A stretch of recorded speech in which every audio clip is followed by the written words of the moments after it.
Aggressive এবং high growth, এটা এইরকম ভাবে পোর্টফোলিও সাজাচ্ছে কিন্তু কোয়ান্ট। আর balance approach with stability and global diversification, এই জিনিসটার উপরে পরাগপরিকের ফোকাস বেশি।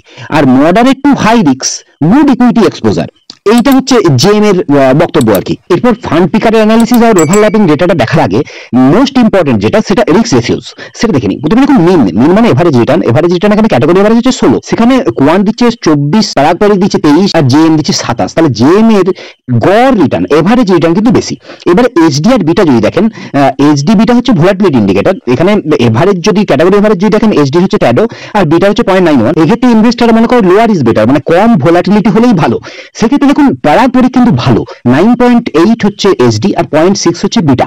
এবারে জেএম এর হচ্ছে 15 এইচডি আর বিটা হচ্ছে 1.08 হচ্ছে কোয়ান্টেরও বিটা, এইচডি হচ্ছে 16.7। তাহলে সবচেয়ে কম ভোলাটাইল পারাগপরিক। এইটাই আমরা দেখেছিলাম যখন ফান্ড ডেভেলপিং করেছিলাম, স্টেডি রিটার্ন দিচ্ছিল পারাগপরিক, আর এরা বেশি ওঠাপড়া করছিল। এর কারণ ছিল এইচডি বিটা। এরপর